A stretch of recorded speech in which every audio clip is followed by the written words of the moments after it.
Heya, heya. Hey, hey, hey. Happy Wednesday. Happy Wednesday, everyone. Welcome. Welcome to the Hustle and Shine podcast. Y'all know what time it is. It is time to get into conversation with me, the one true Phoenix. And Natima Sheree, Queen Pen. And your girl Mel V, the MVPen. It's the Hustle and Shine podcast. We are finishing out the month of May, and our topic has been mental health awareness. And we got a special guest for y'all tonight. We figured after y'all been listening to us all month, all season, it was time to ask the specialist. And so we got Dr. Shola Ade in the house tonight. Everybody, y'all gonna give it up. Y'all know what y'all are supposed to be doing right now. We got a jam-packed show, so we ain't got time to play with y'all. It's time for y'all to like, share, comment, subscribe, start tagging a friend, start letting us know y'all here in the building and all of the things. So it's gonna be an awesome show. Yes. All right. But before we jump in, we gotta let y'all know. This is the season finale of Hustle and Shine. We are getting ready to go on a much needed hiatus. However, we will still be here prepared for a summer of diamond heist as we have the diamonds lined up, stacked up for y'all. 9 back-to-back weeks of special guest hosts, special guest appearances, special guest topics, and all the things. But it's going to be the same diamond shine because it's happening right here on the Hustle and Shine platform. So, Yes. oh, Tima, Hmm. what you been up to? Now, what you been up to? Listen, writing, trying to finish this memoir, pivoting, because as everyone knows, this will be my last season with Hustle and Shine. So just trying to prepare for the pivot. It's just, yeah, I don't know what I'm gonna do. Not having the 2 years is gonna be really scary. But I think the scary stuff is the most exciting stuff in the end. It's the Mhm. stuff God really stretches you. So I've been kind of leaning on you guys for 5 years, 5 seasons rather. And so I feel like it's time for the pivot. Grow up, girl. So yeah. But that's about it. Just working and raising my baby. My baby. Don't worry, Why we got in the my, Disney show. Huh? in my head, I'm hearing troops spread my wings and fly away. Y'all know I gotta break out in song and dance. It's part of my neurodivergency. I, We I love told it. Team, I said, don't worry, we're gonna come bum rush your show every now and again. Please Right? do. We Please of course. do. We're just gonna Yes. randomly pop in. You can bet who let y'all in? We let ourselves in. Exactly. We know the code. Right. We let ourselves in. What are you talking about? We got the code. Yeah, so that's about it. That's all I have going on. How about you, Phoenix? What have you been up to? I have been doing some serious relaxing, not really overwhelming myself and padding my schedule like I have been. I'm trying to figure out how to see Cowboy Carter because listen, listen. I like Beyonce. I've never been anyone's like super fan and everything like that. But I've always been Blue Ivy's auntie ever since back in the days when people was trying to come for her little innocent self, talking about her mama and daddy don't do her hair. And now, Beyonce done came on the scene, so I gotta go. I gotta go support my nieces.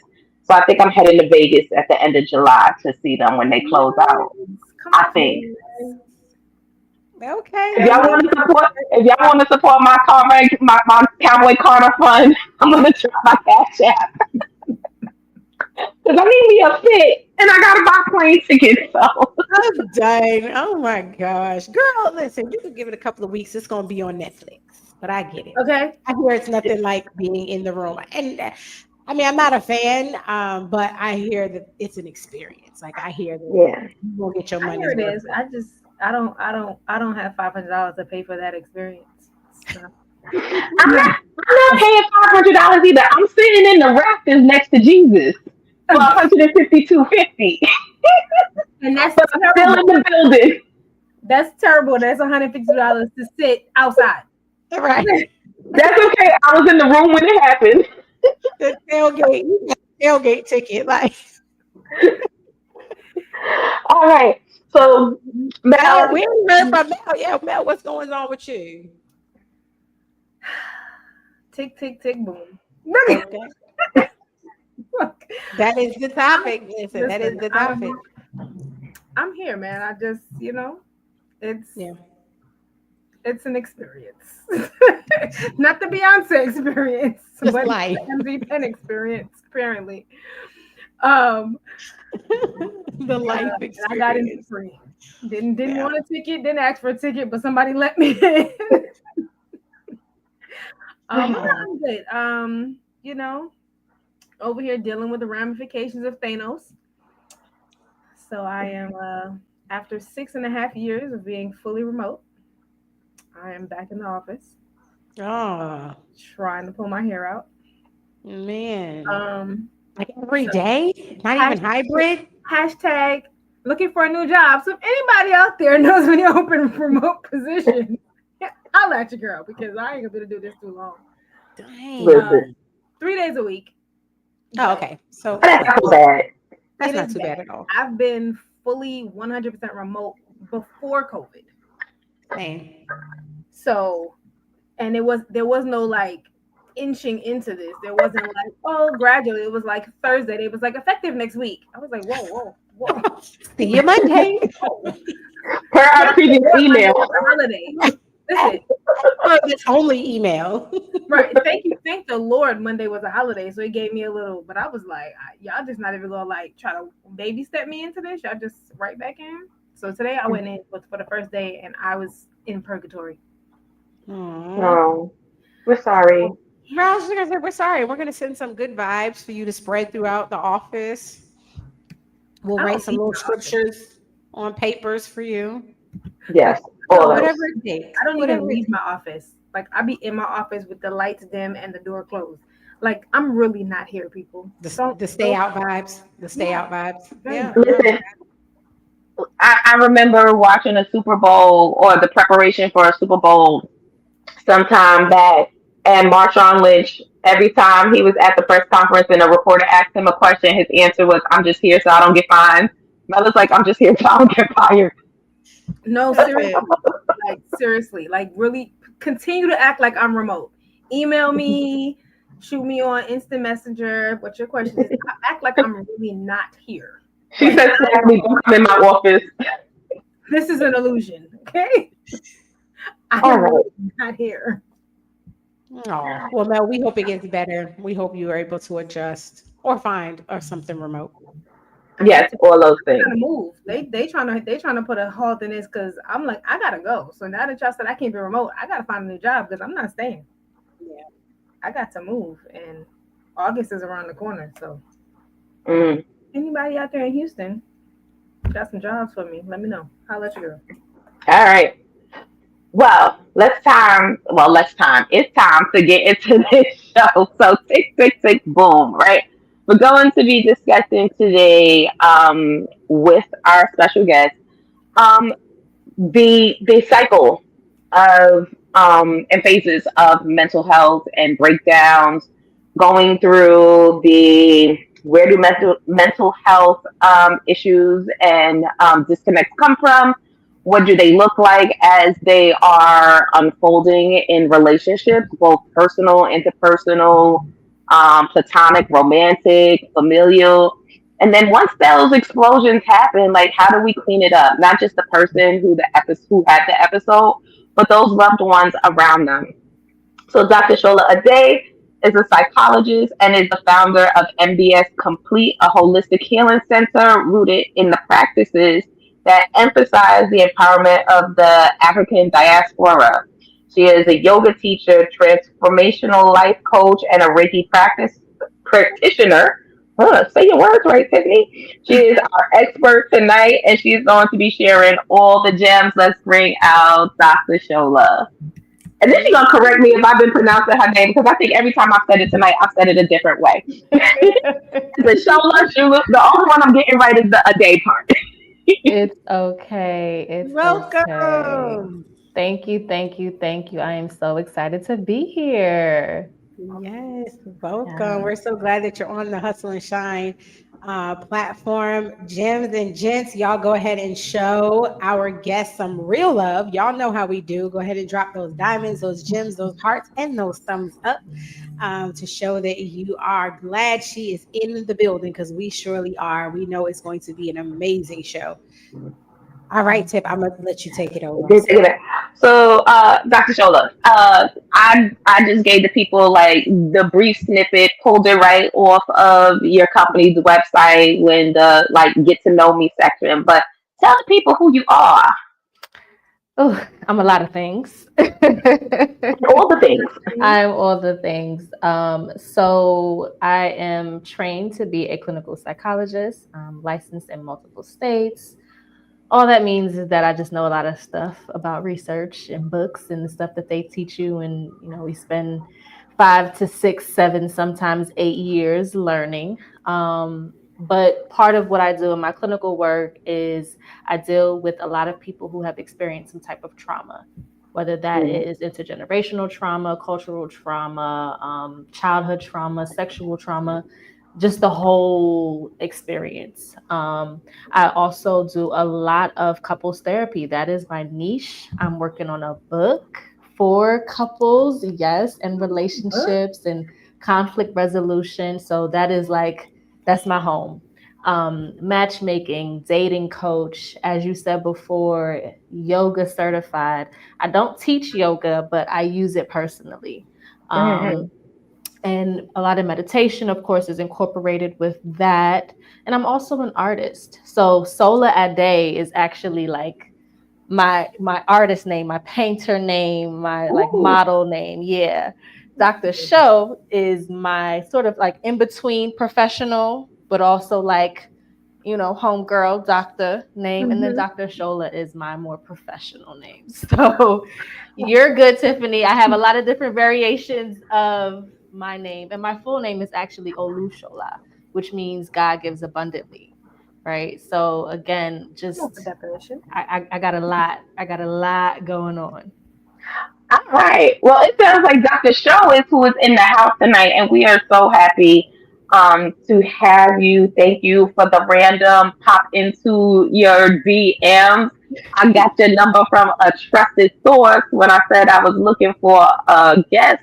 And yeah, next time I speak to your dad, I'm going to tell him thank you because he is a fan.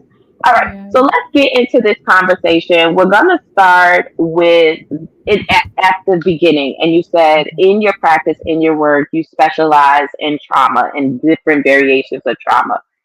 Is trauma always the root of mental health concerns and issues and breakdowns? Is it always trauma?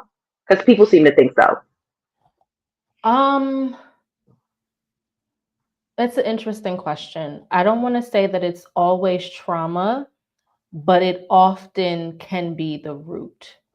And depending on things like culture, right, how we view a certain experience is what makes it traumatic. It may not be the event itself, right? So for some people, experiencing whoopings at home, right, getting beat by their parents, discipline, right? For some people, that can be very traumatic, right? It causes different wounds, different emotional injuries, creates just difficulty in trusting people, especially authority figures.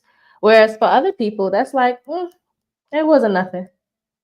That's just how my parents are, right? And so I think the difference is more so how people are perceiving their experiences. That is the root of it. If they perceive their childhood to be very traumatic and there are not really that support systems for them to explore what that wounding was like, then we see certain mental health issues start to manifest. Well, that makes sense to me because I grew up in a household, a nuclear family of 6 children, an extended family of, I can't even count right now. And I used to always say, like, all of us as of adults, we've landed in different spaces and places in our lives and our relationship where our parents are different. And I'm like, how is that so? We all grew up in the same household. But I guess this goes to what you're saying about how we process that as individuals, though we might have all received the same whooping for the same thing at the same time. Because if you know, if one did it, y'all all got disciplined for it, right? But it's how that individual internalizes it and how they process it. Awesome. So then I'm going to follow up with, if this is something that starts in the childhood or maybe young adulthood, what could be some of the signs that something is festering and brewing there that we often overlook? Well, let me go back just a little bit, right? Because remember, I told you guys that I do a lot of intergenerational trauma work too, right? So sometimes the trauma and the wounds that people carry didn't even start in their lifetime, right? These are things that sometimes they are essentially born with, right? So having let's say a grandmother who grew up in a very rough neighborhood, very much into like survivor mode, she had to do what she had to do kind of thing. Her now having children, that manifests as something. I'm not going to say what it could manifest as, but it could manifest as many things. Maybe she's not fully present there with, let's say, her daughter or her sons, right? And so then those children inherit certain wounds because of their mother's experience, not anything that happened to them directly. And then they have kids, right? And so the cycle just kind of continues on and on and on. So the root for some people, it can be in their childhood. It can be very specific instances that people can call out. And then other times they're like, I'm carrying this burden and I don't know where it came from. And that's where I'm like, okay, tell me a little bit more about your family of origin. Tell me about your parents. Where are your people from, right? Did they grow up in the South? Did they grow up in another country? What was that acculturation process like? All of those things, again, it may not lead to the clinical diagnosis of trauma or PTSD, but it can lead to some wounding, some sort of emotional or mental deficiency. Wow. You over here, you got the queen pen saying, I can read her mouth, her lips. She's been like, wow. And I just shared in the chat that I've often heard what you just referred to as PTSD, but post-traumatic slave disorder, in that the trauma gets passed on through the womb, through the energies of the womb back to, then. And then your question about who are you, where are your people from? For me, it's a very triggering one because my answer is, up until a certain point in time, I don't know. Right. So, yeah. All right. I ain't gonna be manipulating this whole conversation. But we got some things coming into the chat. I know Mel and Tima got some burning questions because that's what we do over here. So where you want to go first, Tima? Should we go into the chat or should we ask some more questions to Dr. Ade? No, let's let the people engage with our guests, with the doctor show. Let them ask some questions. So I saw a really big comment come in. We should definitely look at that one. Okay, which one is it? Go ahead and tag on it because it's been a few coming in. Liz, I like Chris's comment. He says, I was whooped until I bled multiple times as a child. I only hug my kids after talking about things now. And I wanted to point that out because to Dr. Show's point, like that is exactly how my childhood was. Like we used to get beat for things, and now I don't beat my kids because the trauma from whoopings and the terror from whoopings that we got. I'm like, I'm not even going to hit them. Like I just don't even want to spank my kids. And so I completely understand where Chris is coming from because I think sometimes it sends us to the extreme, right? One end of the spectrum is what we've experienced and created our wounding. So we go all the way to the other side.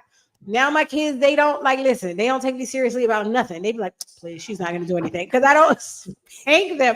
So it's like, did I really help them now? Because my daughters is like, whatever, she ain't going to do nothing about it.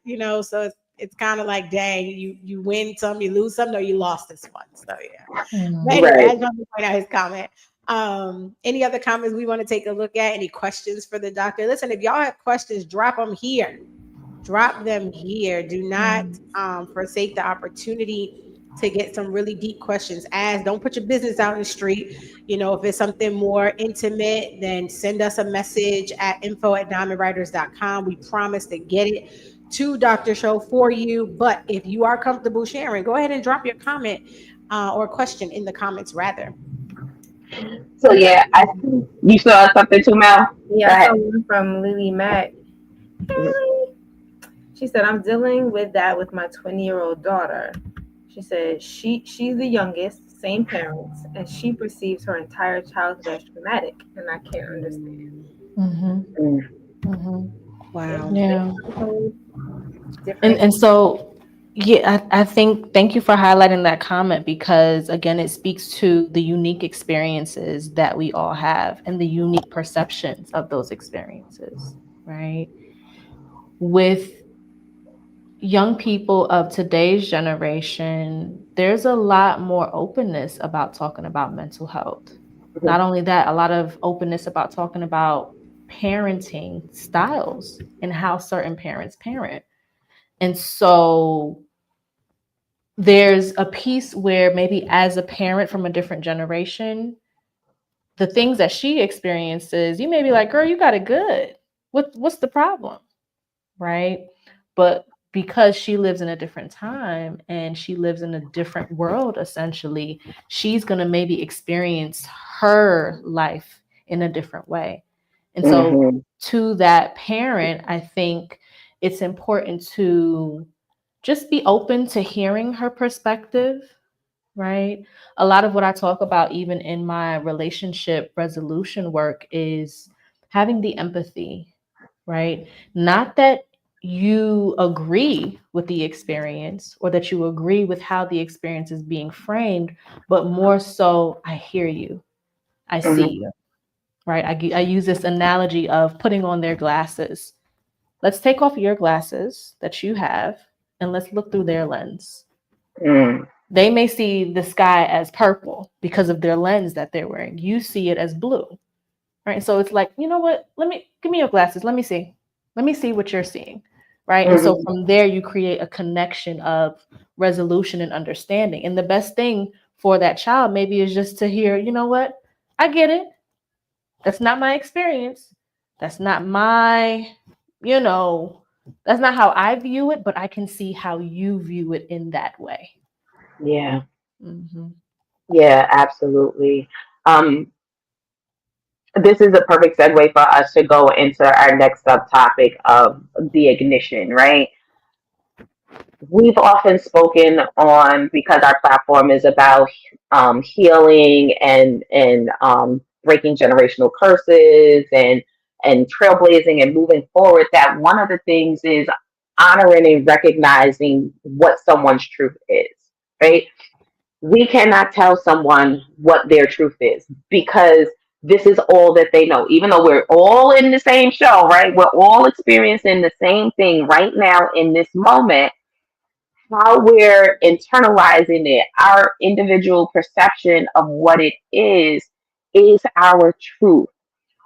What are some ways, since we're talking about children and parenting relationships right now, what are some ways that children will often open up to the parents about the things that have been bothering them, that maybe the parents don't see that was the door to step through and continue to build that relationship, that bond with that child? And then the next part of the question is, when the parent doesn't walk through that door, what are the effects of that on that child? Yeah. So the experience with the child, a lot of times the parents may not see it because the child may not have the language for it. So now this is where we kind of get into things like their developmental, capacity, right? Maybe they just don't have the vocabulary to express certain things. And so you're not going to have, and it depends, right? But oftentimes you may not have that child come to the parent and say, hey, mom, hey, dad, I need to talk to you about something. I'm feeling depressed. I'm feeling down. I don't feel like doing anything. They're not going to verbalize that. What you may see is it showing up in different behaviors, So you may see them maybe withdrawing, right? Maybe you see them having some difficulties at school, changes in grades. Maybe you notice that they used to hang out with this particular friend. Now you don't see that friend anymore, right? And so as parents, it's maybe this question of being more curious, right? What's going on, right? Taking those times to create the safe spaces for some of those discussions to happen. And even if you create the safe space, parents, they may not open up, right? And so this is where we have to be patient as parents too, to their process. Again, maybe not having the language, but also being uncertain about if it's okay to open up about this, right? Sometimes we receive subliminal messaging from our parents and our caregivers that maybe they don't have the time. Mm-hmm. Maybe those parents that work often, they come home, they're tired. The kid is looking like, well, I'm going through this thing, but I don't want to put more on mommy or daddy's plate. And so I'm just not going to say anything. I don't want them to worry about me. Or I don't want them to take away my things, right? Because what if they're like, oh, you watching too much TV? That's why you feel like that. And now it's, man, I don't have the thing that actually is helping me kind of distract myself from what's going on, right? So it's a bit of patience and curiosity that they have to go into it with. And then again, creating those spaces to talk about it. How often are we having family dinners with our kids, right? How often are we having just, even if it's 5 minutes, come here, let's check in. Let me just touch you. Let me hug you, right? We don't have to say anything. You don't have to do anything, but I would like to give you some affection, right? And so it's in those moments, again, those sort of subliminal, not very open messaging that we can give our children that can help facilitate these discussions that later on, maybe they'll be able to share with us what's going on. Listen, I told the people Dr. Show was going to come in here with the gems and just be dropping knowledge bombs all night. They lucky we don't have the sound machine with the boom, boom, because it would just be going off. You were touching on so many vital things, and the chat is going, and I see the people are chiming in. And there was something that Chris just shared that I've often spoken about, and it's this comment right here that the COVID lockdown distorted the development years of an entire generation. And I often say that for me, I had a COVID middle schooler, and middle school is such a crucial time in development, right? That in 5-6 years, when these COVID middle schoolers are released into society, it's going to be quite interesting. So let's talk about like, I don't want COVID was a catastrophe, but like super. I don't know, man. I'm coming up short with the words. Like the question is formulated in my head, but like these grand life quakes that happen that can throw someone off as well. That's what we're gonna call it, a life quake. I mean, they're inevitable, right? And I think I see Chris's question, how do we help them with the language? A big part of that is modeling, right? And so how children learn how to manage and deal with their stressors, they're looking at everybody around them and they're learning. And as parents, we are oftentimes some of the closest people to them, in addition to teachers and things like that, but we don't have control over that. So if we can maybe experience some vulnerability and bring them in on that, we can help them develop the language, but we can also teach them like, hey, yeah, COVID was a doozy. I didn't know what to do for a long time either. I struggled with the transition, or I struggled with not seeing my friends. It was tough for me too. And so then it sort of starts to humanize the parent a little bit more to where, oh, wow, mommy and daddy are not just these superheroes that have everything put together. They also go through challenges and struggles. okay, well, maybe I can share my challenges and struggles as well, right? Or maybe I can just learn from them, right? Watch me. Yeah. Okay. So that that one, oh my goodness, this conversation is so great. What about when the children, when the parents, the adults around them didn't have the tools themselves? Okay, so this is now going back into the generational thing. Here goes the perpetual cycle of Mhm. this. So now a life quake happens. The adults that are around the child are not equipped with the tools to navigate and get through the experience, and now they're watching the adults around them panic, explode, have all these things here, these shifts, these dynamics. And so that's what they were taught. Like Mhm. this is how we do it. Mhm. Mhm. Yeah, it's tricky. It is tricky because a lot of times parents are going to have to unlearn Hmm. things that they picked up in their youth as well, right? And so some of it it's being able to acknowledge that you have wounds too as a parent and being willing to go through that journey of exploring what those wounds are so that one, you have the lived experience to tell your children, hey, I've had some difficulties too, but this is what I've done. And then look at me. I am overcoming, right? Hmm. And so you're modeling that, hey, I'm doing it, you can do it as well. But also through Yeah. that process, you pick up valuable lessons that you can then teach them. What are some things that you did? And then they can feel empowered to maybe try their own variation of it.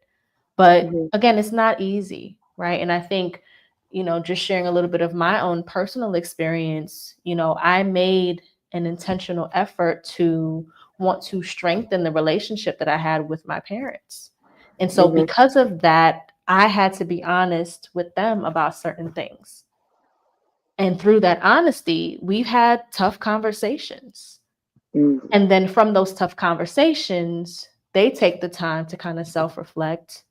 Maybe it hurts to hear it, but they Hmm. take that time and then we come back to the table and we explore it, right? So it's an interdynamic relationship where maybe the child will come to you, and are you willing to hear their experience, have enough space and capacity for that introspection yourself to look at, okay, well, maybe this came from my upbringing, let me dig into Hmm. that, and then I can put the pieces together. Yeah. Yeah. Yeah, I got you. Mel, you came off mute. Sound like you got something to say. No, I'm like the fact that Dr. Shola just brought up about Ash when she got older, she had the conversation with her parents, and that made me think about um when we're talking about children having or being able to speak to their parents, what happens when that child, although they are their child, is no longer a child. Mm. And then you now try to address these conversations, whether it be with mommy, daddy, grandma, auntie, uncle, cousin, whomever it is. Um, but their viewpoint is child. You be Yeah. 30 years old and they still see you as the child because you are younger than them, but they watched you grow up.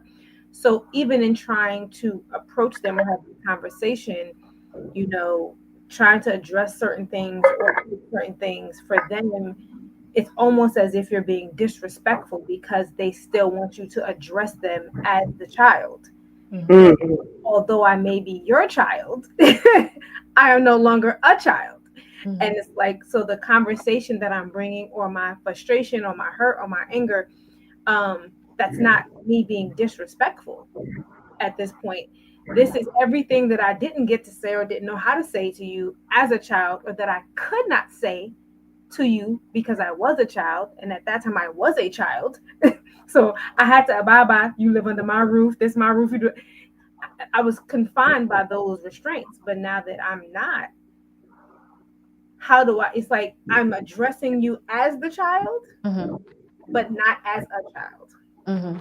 Mhm. So how do you Yeah. advice to both the adults who are now adults who want to address these parental figures, But then also for the parents who now have older children who are more vocal and are at an age where there's the fear of mommy gonna put me out, or I'm gonna get, like, I'm grown, I got my own job, I got my house, I don't really care. How do you, I guess, what advice do you have for both parties on how do you get it at that point? Because now both people have to shift their position in that Mhm. relationship. Yeah. Mhm. I'm gonna write down the second question because I don't want to lose that one.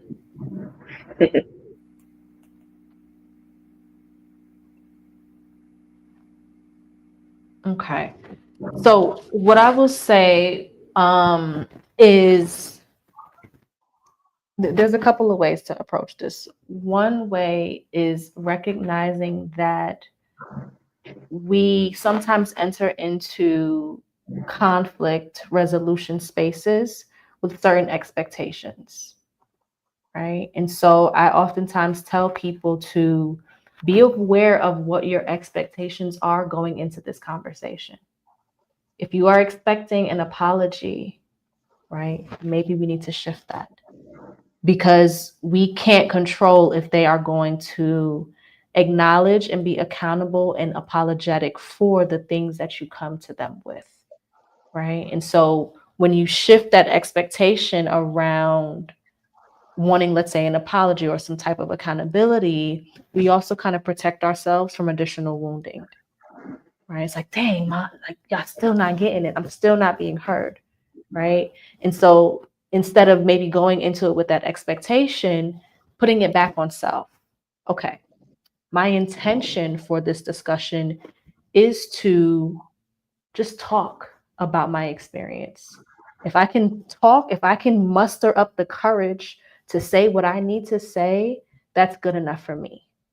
I can't control their reaction to it, but if I can say what I need to say, that's a win, right? And so again, it's reorienting and reestablishing what you want to walk away with. What's the intention of this? If you want mom, parents, aunties, uncles to give you an embrace, oh, come here, you're so right. I was the worst. You might have to shift that. You're not going to get that. You're not. You're just not going to get it. Right. And so, again, what can you get from this? How can this experience actually better you as a person? Because ultimately, that's the point of it at the end of the day. Right. Mhm. As adult children, like we pointed out, you're now an adult. So the responsibility over yourself and your system is now yours too. So we can't look to our parents or our caretakers to be the one to heal us, right? So that's the first part there. The other part of it is when it's difficult for them to hear what we're saying, right? So to that, I would say be open to doing some groundwork first, right? Doing some sort of foundational work and then building up, right? So maybe it's, Auntie, I started therapy. Okay. I don't know about that therapy stuff, but that sounds good for you. Okay. Right. Oh, grandma, I've been doing some reading and some journaling. I'm learning so much about myself. Okay. That's cool. Dad, I read this really great book. You might like it. It's this, the Four Agreements. What you think about that? Can I share it with you? Right. And so you start to open up the conversation to own that, hey, I'm going through a process. I'm doing some stuff. Right. So you're not going in it immediately asking for them to do something. You're going into it with, hey, I'm on a journey, et cetera, et cetera, et cetera. Right. I'm maybe inviting you in to this journey with me. Right. And so maybe the next conversation is, me and my therapist, we were talking about some things, and I talked about you a little bit. I know it. I just a little bit. I just mentioned how this.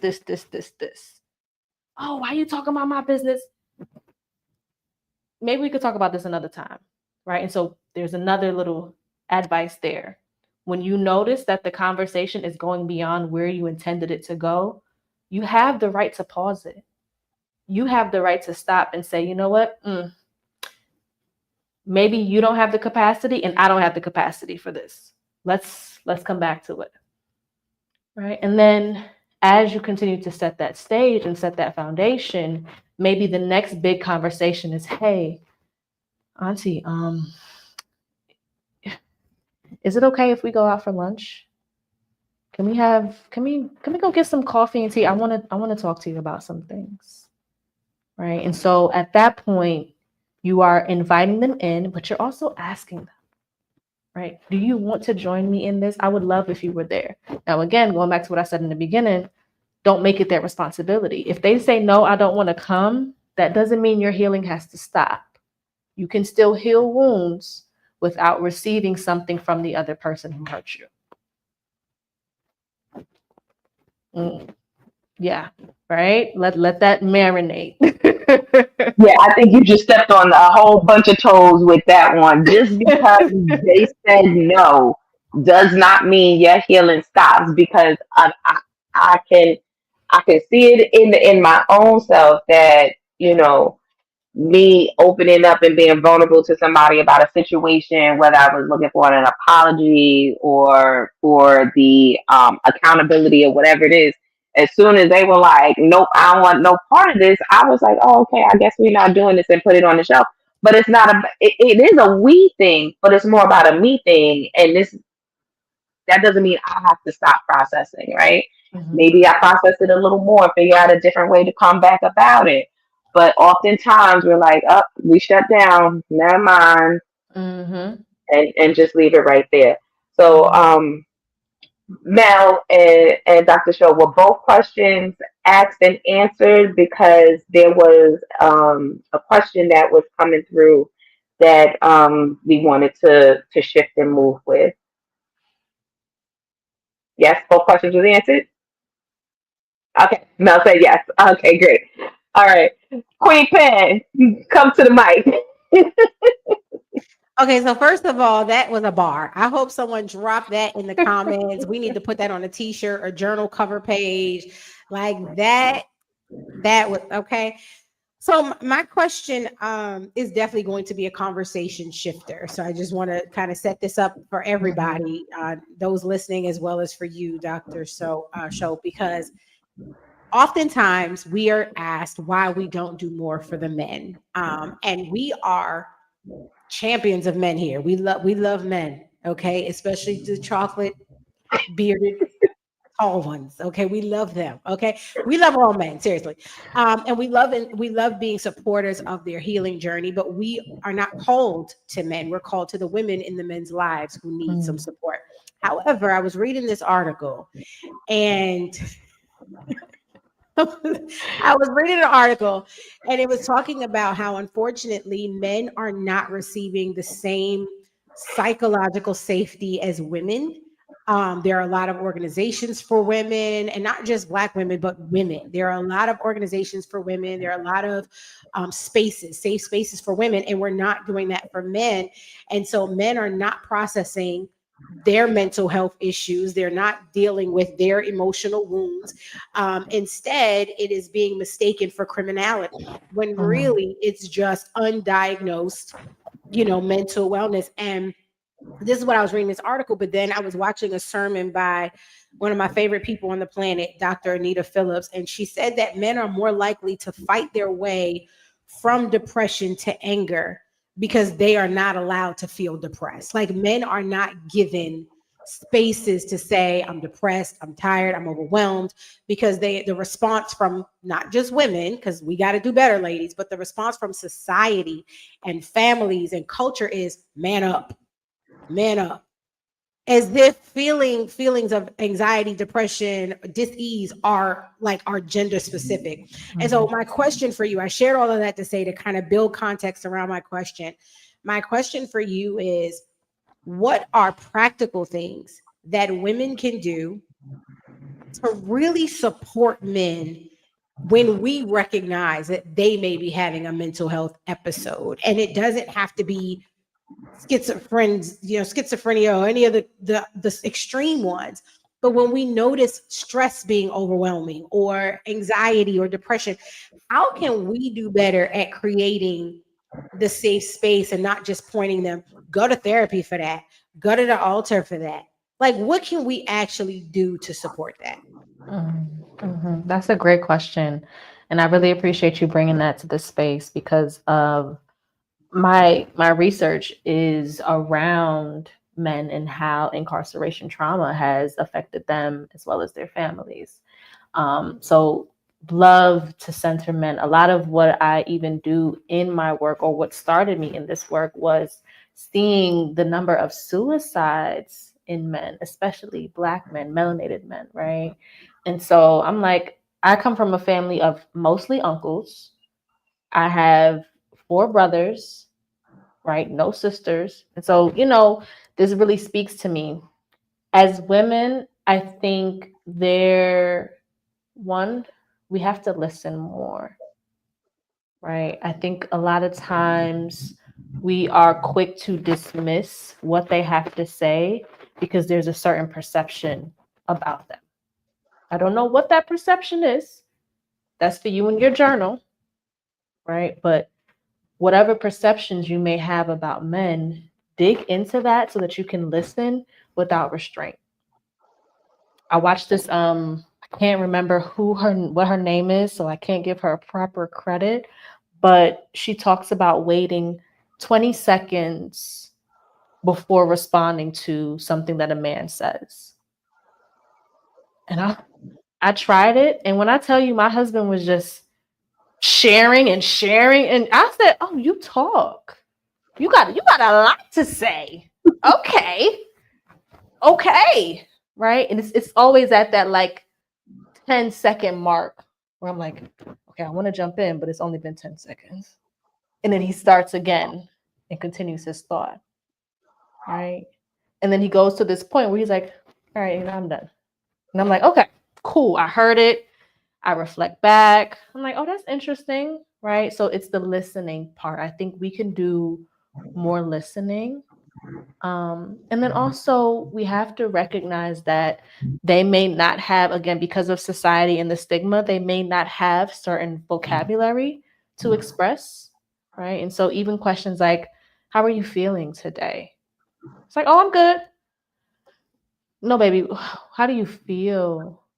Like your emotions. And they're like, what what is that? What you mean? I'm like, okay, well, I feel excited about my day. How do you feel about your day? Right? So then it's like not so much telling them what to say, but maybe even modeling for them through your own vulnerability that, hey, these are what my emotions are, or this is how I'm feeling. Right? The last thing I'll offer is,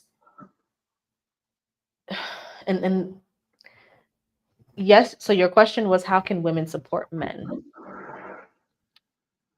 I think it's a valid question because there are things that we can do as women. And also, I think we can be more empowering of men in their experience as a man. Right? And so it's being able to come out of the way so that they can be a man, right? Whatever that looks like for them. Right. And so sometimes it's not doing anything. Sometimes it's just stepping out of their way and allowing them to be who they are. Yeah. I don't know if y'all see. Y'all know my pen is going like this whole time. I'm over here typing and smiling. That is so good. I love that one. Be more empowering by simply stepping out of the way. Like, get out of the way. Like, that's so good. And if I may add something that I had to learn is, don't weaponize what you learn about their vulnerabilities. Like, don't do that to them, because we can get a little bit spicy when we're in an argument or upset or frustrated. We can go low, and then that creates a space that tells men we don't really care that you're hurting, we don't care that you have trauma or drama, and we don't care. So let's not weaponize what we learn when we do provide that vulnerable space for them to share. So those were so, honey, we need her back. We need you back. I'm saying it now. I ain't even on the show no more after this year. We need you back. Okay, go ahead. I'm done. That was Yes, I love this topic. Mhm. Okay, no, Tima, everything always works out by design, and so now I think it's time for us to. That's leading into the cleanup, right? We done had the explosions, we done sought the help and everything like that, but now it's time for the cleanup, and that was what the cleanup is. Like, how do we support the person who needs the help with their mental health, including ourselves, our partners, our parents, our siblings, our children.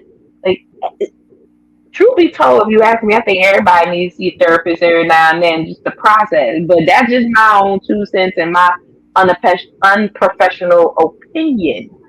But yeah, like, we gotta clean this up, because what's the sense in calling a thing if you don't do anything about it? It's like, oh, look at this mess. We made a big mess. Walk away from mess without doing anything about it. So let's start talking about cleaning up the mess, and healing. Back to what Dr. Show said in the beginning, that some of the trauma, some of the things that we're carrying weren't even ours to begin with. So putting those things down and moving forward. What you got for us, Dr. Shaw? Mm. Hmm. So I think at the foundation, right? At the very base level, we want to honor and respect that everybody has their own journey, right? And so sometimes the cleanup may not be clean, right? Because look, come on, it's not me. It's I'm tapped in, okay? It may not be clean, right? And so you may have the intention of trying to support your loved one who you see struggling. But just as you mentioned, Phoenix, they see the mess, they live the mess, right? And so sometimes it's not their time to do something about it. It's not the time to do something about it. And it can be hard for us to witness them go through that, but maybe that's part of their journey, right? And so, again, at the foundation, having this mindset of I honor and respect wherever you are in your journey, even when it's hard for me to see you like that, right? So that's one part of it, right? Because on that, you also don't get yourself too emotionally involved to where now their energy, you start to take on their stuff, right? Because you're overly invested and they'll give it to you. If you're willing to take it, they'll give it, right? And so being able to set what I call like an energetic boundary, right? My energy is mine, yours is yours. I see you, I hear you, but this is where our lines are, right? So that's what I have to say about the help aspect at the foundational level. The other piece, talking more about practical things, maybe there are people who are like, listen, I've been struggling with this for years and I just have not found the thing that works for me. I hear you, right? Part of that experience, it can be more of a holistic sort of approach. So, we were talking a little bit earlier just about noticing the transformation, the internal transformations, and how that reflects outwardly, right? And so sometimes it can be just a matter of educating your family and loved ones about nutrition, right? It's a system. The body is working and has its own system that it needs to thrive. Maybe we can feed that a little bit, For others, it's, hey, I've been doing therapy. It's really helpful for me. Maybe you don't want to get a therapist, but what about a coach? What about a community group? Right? Have you sought some of those out? Here are some places that I found it. Facebook. Right? This is a podcast I listen to. You don't want to talk to people really? Okay, just listen. Excuse me. These podcasts have really been helpful in kind of just filling me up spiritually, emotionally, mentally. Right? Again, books. Right? So there are tangible things that we can offer people. And we also want to empower them to follow the path that feels more aligned with them. Because if we give them something that's not theirs, it's only a matter of time before they go back to whatever they was doing before.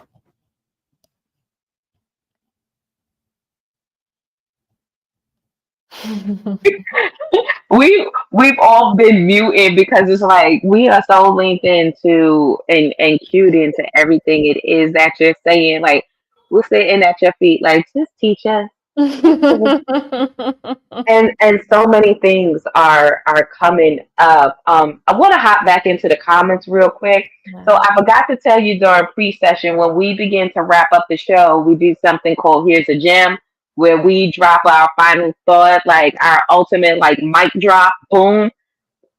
I don't know if we can do that tonight because you have just been raining it down on us. So we might just leave the gem drop up to you tonight.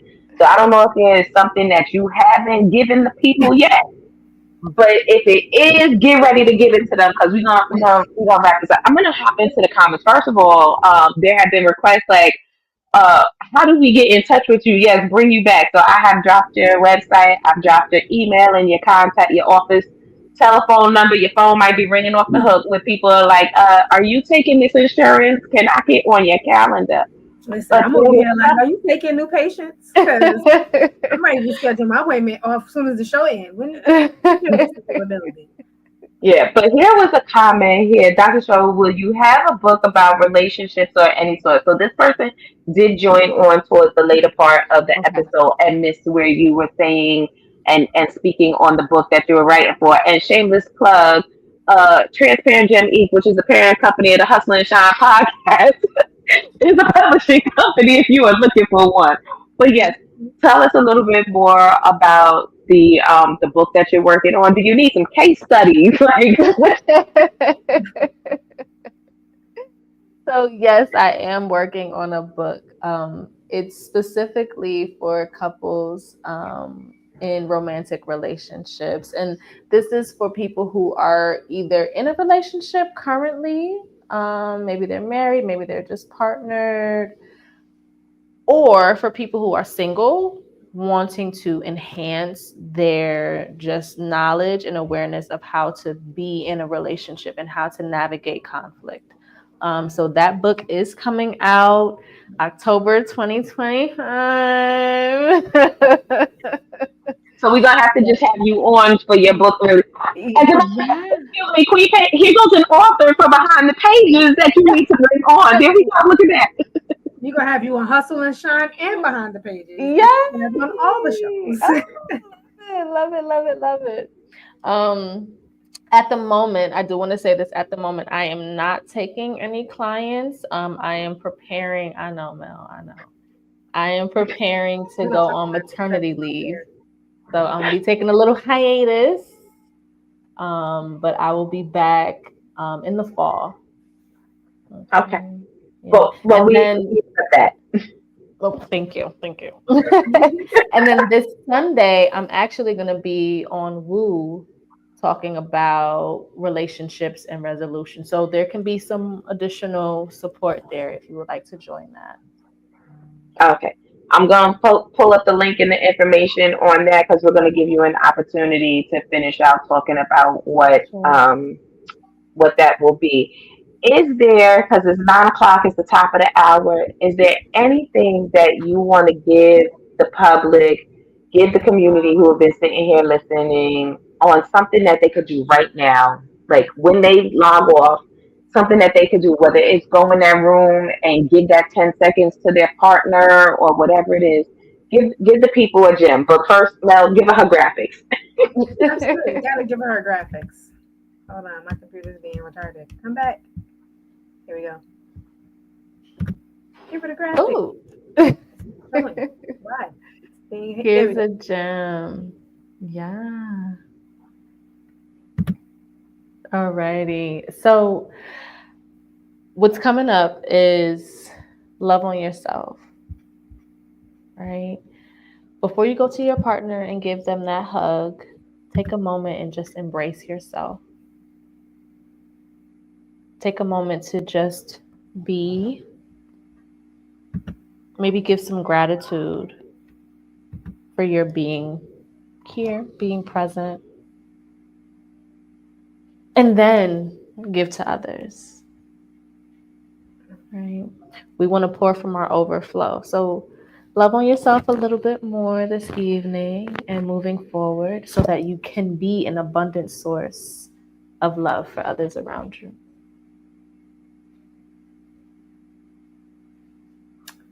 Well, that's all she wrote, because there's nothing else to say. Like, there's so much more to say, but we cannot unpack a topic so heavy as mental health in just one episode.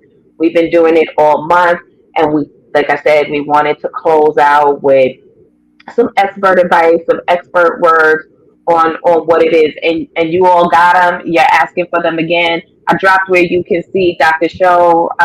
Follow the community page for Wake Up Everybody virtual community. She said she's going to be on there on Sunday. Her information has been dropped, but we're gonna give her time to nest and love on her new bundle of joy before we bombard her with appointments. And we just want to thank you again from the bottom of our hearts for joining us for this powerful and impactful conversation. It has been a true pleasure having you. Thank you. Thank you all. Thank you for having me. I'm so grateful to be here and to just share this space with you all. You have great energy, and I look forward to returning soon. Yes, thank you. Congratulations. Thank you. Congratulations on carrying life. We Thank just you. pray for you to have an amazing labor and delivery experience. But we will certainly have you back, and I will be reaching out to have you as well. But yeah, I have so many notes over here on my phone. Like it's been amazing. It has been amazing. Thank you for everything you shared and poured, and we pray your cup is refilled for you. Yeah. Thank you. I receive that love. I receive it. Thank you. So, as we said at the top of the show, this is the season finale of the Hustle and Shine podcast with myself, Fionix, the MVPen, and the Queen Pen, because we are going on summer pause, but you will have 9 weeks packed with special guest appearances by our diamonds as we host a 9-part summer series of Diamond Heights. So stay tuned. Make sure you tell a friend to tell a gem to come in and support the women who are coming up through the platform. They have so much to say and so much love to give. And so until the fall, we're out. But make sure you tune in next week to see which diamond is heisted and what it is she has to say. And then you know what you got to say. Queen Pen, tell them what they got to do. Y'all know what to do. Continue to hustle and shine. Good night. We out. Let's go. Let's go. Let's go.